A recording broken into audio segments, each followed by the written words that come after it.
Hello students, कैसे हैं आप लोग। आज मैं क्लास 7 का उच्च प्राथमिक विद्यालय के चैप्टर नंबर 2 घातांक लॉ ऑफ एक्सपोनेंट के एक्सरसाइज जो हम लोग करा रहे थे उसके नेक्स्ट फेज पे चलते हैं। लॉ ऑफ एक्सपोनेंट के जो है हम लोग क्या करेंगे उसके प्रैक्टिस सेट को कर रहे हैं। तो आइए चलते हैं और क्वेश्चंस की तरफ। देखिएगा कि अगर आपको क्वेश्चन कुछ इस तरीके के भी दिखाई देंगे और जब इस तरीके के क्वेश्चन दिखाएंगे तो कैसे सॉल्व करना है वो आपको देखना है। हम लोग देखते हैं, जैसे सपोज करिए हम लोगों ने कुछ फॉर्मूला पढ़ा था, उस पे बेस पर अगर क्वेश्चन देखा जाए, अगर सपोज करिए 3⁷ इंटू 8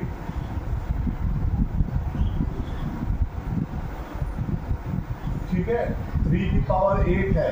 तो अब इसको कैसे सॉल्व करेंगे? बहुत ही सिंपल तरीका है, बहुत ही सिंपल तरीका है। हम क्या करेंगे, इसको क्वेश्चन को सॉल्व करने के लिए बस क्या करना है, जो हमारे पास फॉर्मूला था बेस इक्वल होता था तो आधार जब इक्वल होता था तो हम पावर्स को आपस में ऐड कर देते थे। तो सिंपल से हम इसको क्या करेंगे, 3⁷ + 8 करेंगे और ये 3 की पावर क्या हो जाएगा, 15 हो जाएगा। This is your final answer, ये आंसर हो जाएगा। और भी इस पे के क्वेश्चंस कर सकते हैं, जैसे सपोज करिए नेक्स्ट क्वेश्चन अगर हम करते हैं, क्वेश्चन अगर नेक्स्ट क्वेश्चन है 2⁸ डिवाइडेड बाई 2⁴। अब इस पे भी हम लोगों ने क्वेश्चंस किए थे, इसका भी फॉर्मूला पढ़ा था, बेसिक फॉर्मूला पढ़ा, बहुत आसान था, छोटा सा था। क्या होता था, जब बेस इक्वल हो और डिवाइड का केस हो तो पावर को आपस में सबट्रैक्ट कर देते थे। तो क्या करेंगे, सिंपली 8 - 4 करेंगे और 2 की पावर क्या हो जाएगा, 4 हो जाएगा। आप अगर इसको अगर क्वेश्चन में अगर आपके पूछा ऑप्शन में अगर ये दिया है तो ये, नहीं तो इसको अगर सॉल्व करके दिया है तो 2 को 4 टाइम्स हम मल्टीप्लाई कर लेंगे, 2 को 4 टाइम्स मल्टीप्लाई करेंगे। 2 × 2 = 4, 4 × 2 = 8, 8 × 2 = 16। ये क्या हो जाएगा, 16। 2 दूनी 4, दूनी 8, दूनी 16। ये क्या हो जाएगा, 16। ये आपका क्या हो जाएगा, फाइनल आंसर हो जाएगा। ऐसे ही क्वेश्चंस, बहुत से क्वेश्चन आपको देखने को मिल सकते हैं।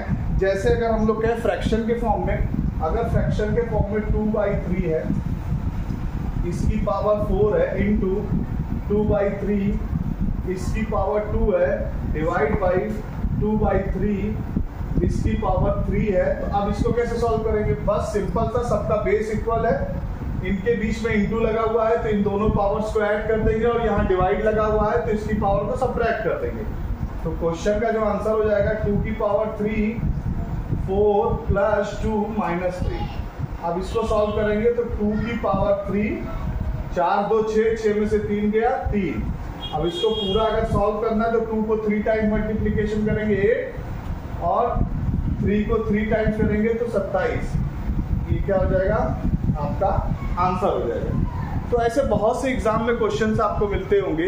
ये आपके सिलेबस में दिया हुआ चैप्टर नंबर 2 के एक्सरसाइजेस में 2B 2C ये सब सारे एक्सरसाइजेस में ऐसे ही क्वेश्चंस दिए हुए हैं। तो ऐसे क्वेश्चंस को करना है तो आपको बस वो जो लॉ ऑफ एक्सपोनेंट हमने जितने भी पढ़ा है उसको आप उस पर ध्यान देंगे तो बहुत आसानी से कर ले जाएंगे। लॉ ऑफ एक्सपोनेंट जो नियम बनाए जाते हैं, अच्छा नियम तो इसके लिए बनाए गए, सपोज करिए अगर हम साइंस पढ़ते हैं, इंग्लिश पढ़ते हैं, हिंदी पढ़ते हैं, कोई भी सब्जेक्ट पढ़ते हैं, किसी भी सब्जेक्ट को पढ़ते हैं तो हम क्या करते हैं, नियम पढ़ते हैं। और जो नियम होते हैं वो आपके क्वेश्चंस को, आपके काम को बहुत आसान बना देता है। इसलिए मैथ्स पे जब हम लोग घातांक की बात करते हैं, एक्सपोनेंट की बात करते हैं तो उसके कुछ नियम होते हैं जिसको लॉ ऑफ एक्सपोनेंट कहते हैं, घातांक के नियम। वो 10-12 जो नियम है वो क्या करते हैं, आपके सारे काम को आसान कर देते हैं। वरना हम क्या करते हैं, 2/3 को 4 टाइम्स लिखते, 2/3 को 2 टाइम्स लिखते, फिर गुणा करते, फिर भाग करते, ऐसे करके लंबा टाइम लगता है। लेकिन जब हमको शॉर्टकट पता होता है, नियम पता होते हैं, लॉ पता होते हैं तो क्या करते हैं, इसी तरह शॉर्टकट में हम लोग काम करके चले जाते हैं। और क्वेश्चंस की तरफ चलते हैं, प्रैक्टिस सेट में और क्वेश्चंस की तरफ चलते हैं। जैसे मान लो सपोज करो कुछ ऐसे क्वेश्चन दिए हों, जैसे 1 वाले, अगर सपोज करो ऐसे कोई क्वेश्चन दिया हुआ -1 अगर दिया है, -1 की पावर 49 डिवाइड बाई -1 की पावर, ये -1 की पावर आपकी 25। मान लो ये कोई क्वेश्चन दिया हुआ है, तब इसको कैसे सॉल्व करेंगे, बहुत ही सिंपल तरीका। क्या सिंपल तरीका क्या है, हमने बताया था माइनस की संख्या अगर इवन में है, अगर इवन में है तब उसका आंसर प्लस में आता है, और माइनस की संख्या अगर ऑड में है तो उसका आंसर माइनस में आता है। तो पहले सबसे पहले तो इसको हम लोग क्या करेंगे, इसको सॉल्व करेंगे। 49 डिवाइड का केस है तो माइनस हो जाएगा 25। अब 25 में से 49 जाएगा तो कितना बचेगा? कोई काउंट करके बताइए कितना बचेगा? 24 बचेगा। तो -1 की पावर कितना हो जाएगा? 24। 24 और 25 कितना होता है? 49 होगा ना, तो 24 होगा। अब ये 24 क्या है तुम्हारा? इवन नंबर, सम संख्या। पता है सम संख्या क्या होती है? सम संख्या है। तो जब सम संख्या होती है तो पावर क्या हो जाता है? पॉजिटिव हो जाता है, मतलब धनात्मक हो जाएगा। तो -1 की इसका आंसर क्या आएगा? 1 आ जाएगा। ऐसे क्वेश्चन सॉल्व किए जाते हैं, बहुत आसानी से सॉल्व होते हैं। इसमें कोई ज़्यादा एफर्ट लगाने की जरूरत नहीं है। अगर आपको नियम पता है, लॉ ऑफ एक्सपोनेंट जो 10-12 तो मैंने लिखाए हैं क्लास 7 का, वो आप अगर आसानी से उसको याद रखे रहोगे तो बहुत आसानी से कर ले जाओगे। ज़्यादा टाइम लगने वाला नहीं है, बिल्कुल भी टाइम लगना नहीं है, आसानी से आप क्वेश्चन को सॉल्व कर ले जाओगे। और भी क्वेश्चन अगर आपको देखने हो, जैसे सपोज करिए कुछ ऐसे क्वेश्चन भी दिए रहते हैं, जैसे ये एक अच्छा क्वेश्चन है, जैसे ये 4 × 5 की पावर 2 प्लस 5 × 4 की पावर 2। अब क्या करेंगे? अब तो इसमें वो नियम लगेगा नहीं क्योंकि दोनों अलग अलग है, तो आसान है, बहुत आसान है। आप क्या करेंगे? देखिए कॉमन क्या दिख रहा है दोनों में, एक 4 कॉमन ले लीजिए यहाँ से, एक 5 कॉमन ले लीजिए यहाँ से। यहाँ से एक 5 बचेगा, यहाँ से एक 4 बचेगा। अब 4 × 5 करेंगे तो 20 हो जाएगा, और × 5 और 4 9 हो जाएगा। और जब इसको सॉल्व करेंगे तो क्या हो जाएगा? 9 दूनी 18, 180। ये क्या हो जाएगा? आपका फाइनल आंसर हो जाएगा। समझ में आया? ये बहुत आसान है, फिर से देख लो। अगर ऐसे कहीं क्वेश्चन दिखाई देते हैं तो सिंपली क्या करेंगे? दोनों में से कॉमन ले लेंगे। 4 अलग कॉमन ले लिए, 5 अलग कॉमन ले लिए, यहाँ से एक 5 बचा, यहाँ से एक 4 बचा, दोनों को ऐड कर दिया, दोनों को मल्टीप्लाई करके फिर दोनों को मल्टीप्लाई कर दिया। बहुत आसान तरीका है, बहुत आसान तरीके से हम क्वेश्चंस को कर सकते हैं। और भी क्वेश्चंस अगर आपको देखने को मिलते हैं, ये जैसे मान लीजिए, जैसे ये क्वेश्चंस है, अब पावर के रूप में लिखना है। जैसे मान लो 15,625। अब इसको पावर के रूप में जैसे 5 के पावर में लिखना है, 25 के पावर में और 125। कुछ नहीं करना है, इसका प्राइम फैक्टराइजेशन कर देंगे। 3 से करते हैं, सॉरी 5 से करना है तो हम 5 से ही करेंगे, हम किसी और से नहीं करेंगे। ठीक, 5 से करेंगे। क्या? 5 3 जा 15, 5 1 जा 5, 5 2 जा 10, 5 5 जा 25। फिर करेंगे 5 6 जा 30, 5 6 30 हो जाएगा, 5 2 10, 55 25। फिर 5 1 5, 5 2 10, 55 25। फिर 5 2 10, 55 25। फिर 5 5 25। फिर 5 1 5। अब मान लो 5 के पावर के रूप में लिखना है तो 5 को काउंट कर लो, 1 2 3 4 5 6। तो ये 5 की पावर 6 हो जाएगा इसका आंसर। और अगर 25 के पावर में लिखना है तो 2 2 का पेयर बना कर लो। 55 25 एक बार आया, 55 25 एक बार, 55 25 एक बार, तो 25 कितनी बार हो गया? 3 बार, तो 3 बार हो गया।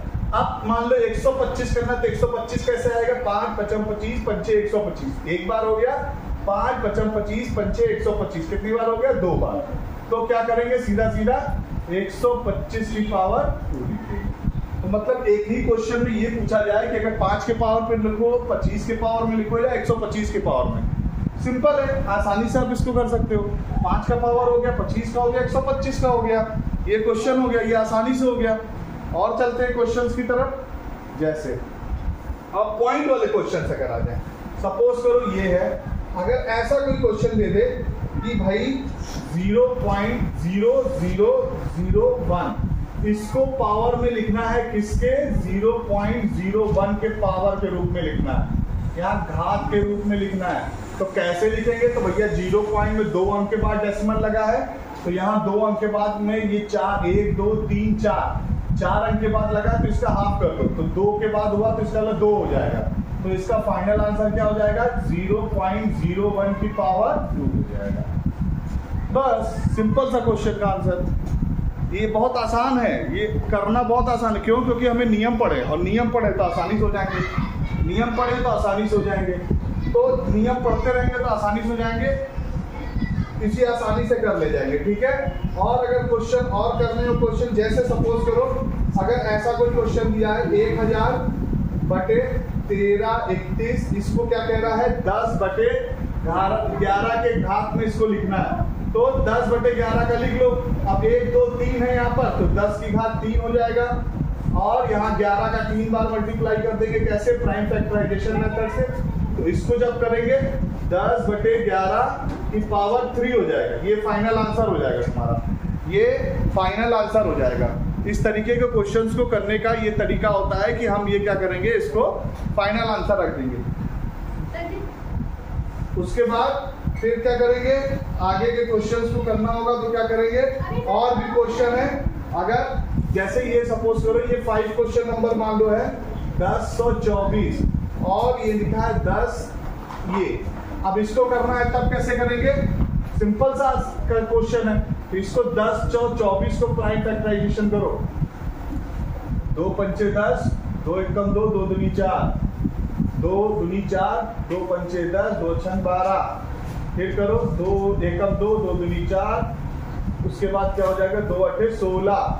फिर क्या करेंगे 2 छन 12, 2 चौका 8। फिर क्या करेंगे 2 3 6, 2 दूनी 4। फिर क्या करेंगे 2 एकम 2, 2 छन 12। फिर क्या करेंगे 2 अठे 16। फिर क्या करेंगे 2 चौका 8। फिर ये 2 दूनी 4, फिर 2 एकम 2। ये बन गया। करने को तो बहुत कर सकते, लॉन्ग मेथड इसलिए बताया जा रहा है। अभी पहले आप समझिए, समझ जाएंगे क्वेश्चंस को करना तो फिर आप शॉर्टकट अपना बना सकते हैं। अभी हम आगे कुछ नहीं करेंगे, अभी हम इसको भी सॉल्व करेंगे। क्या करेंगे, इसको भी सॉल्व करते हैं। ये हो जाएगा इतना। अब क्या करेंगे, इसको करते हैं। कैसे करेंगे, मान लो 3 से अगर कट रहा होगा तो 3 से करते हैं। 3 3 जा 9, यहाँ पर 3 3 का 9, 3 6 का 18, 3 3 का 9। ये कटेगा 3 एकम 3, 3 दूनी 6, 3 एकम 3। ठीक है, अब इसको करो। फिर 11 एकम 11, 11 एकम 11। फिर करेंगे 11 एकम 11। अब भैया कैसे इसको निकालना है, ये चीज देखना है हमको। तो सपोज करो क्या करेंगे, यहाँ पर 2 दूनी 4, दूनी 8, दूनी 16, दूनी 32। 5 का देखो यहाँ पर पेयर बन रहा है ये, और इसमें 11 तियां 33 और ये 11 तियां 33 बनेगा। तो मतलब अगर हम यहाँ करें 2 दूनी 4, दूनी 8, दूनी 16, 16 दूना 32, 32 गुणे 2 बार 32 हो गया। और यहाँ पर 33 गुणे 33 हो गया। ठीक, अब क्या करेंगे, अगर हम लिखना चाहें तो 32 यहाँ पर 32/33 की घात 2 हो जाएगा। ये कितनी बार हो गया, 2। तो ये तुम्हारा क्या हो गया, फाइनल आंसर। समझ में आया? ठीक है, ये समझ में आ रहा है। ये आसान तरीका है किसी भी क्वेश्चंस को सॉल्व करने का। ठीक है, तो हम लोग क्या करेंगे, ऐसे ही क्वेश्चन को और सॉल्व करेंगे और करेंगे। जैसे हम कुछ क्वेश्चन दे देते हैं, आप लोग इस क्वेश्चन को सॉल्व करिएगा। ये क्वेश्चन है, जैसे मान लो ये क्वेश्चन है 512/729। इसको घात के रूप में लिखना है, को घातीय संकेतन में लिखना है, घातीय संकेतन। ठीक है, ये करना है। और चलते हैं और क्वेश्चन की तरफ चलते हैं। जैसे इसकी वैल्यू निकालिए, यहाँ पर ये इसकी वैल्यू को फाइंड आउट करिए। ये कुछ क्वेश्चन हो गए, कुछ ये क्वेश्चन हो गए। 64/125 को पावर के रूप में लिखना है, पावर फॉर्म में लिखिए। ठीक है, और क्वेश्चन अगर हैं तो आप क्या करेंगे, इसी तरीके के और क्वेश्चंस को सॉल्व करेंगे। जैसे कुछ क्वेश्चंस हैं ऐसे,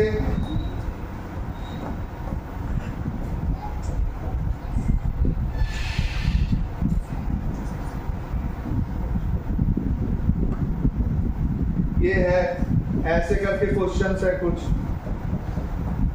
यहाँ पर।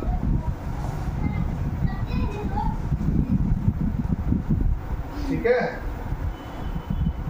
ये कुछ क्वेश्चंस, इसको करिएगा। और क्वेश्चंस दूं, और क्वेश्चंस है इसमें, और क्वेश्चंस को करना है तो आप इसमें और वेरिएंट कर सकते हैं। जैसे एक लास्ट क्वेश्चन देख लीजिए, 2 × 5 की पावर 2 प्लस 5 × 2 की पावर 5। इसको सॉल्व करके आपको दिखाना है। ठीक है, तो ऐसे और भी क्वेश्चंस एक्सरसाइज आपको इसमें मिलेंगे। घाती अभी एक दिन और इसका चलेगा, और कुछ क्वेश्चन और टाइप के कुछ क्वेश्चंस होंगे लॉ ऑफ एक्सपोनेंट के। तो एक क्लासेस और चलेगी, फिर ये प्रैक्टिस सेट ओवर हो जाएगा। क्लास 7th का चैप्टर नंबर 2 का ये पूरा एक्सप्लेनेशन था, पूरा A to Z पूरा एक्सप्लेनेशन, उसके क्वेश्चन, उसके सारी चीज़ें थी। तो आपको करना क्या है, जो क्वेश्चंस मैंने दिए उसको सॉल्व करने हैं, लॉ ऑफ एक्सपोनेंट याद करना है और सारे क्वेश्चंस को कमेंट सेक्शन में करके दिखाना, और जो डाउट होगा आप उसको कमेंट सेक्शन में पूछ सकते हैं। ठीक है, तो इसके साथ ये क्लास ओवर होती है। Thank you.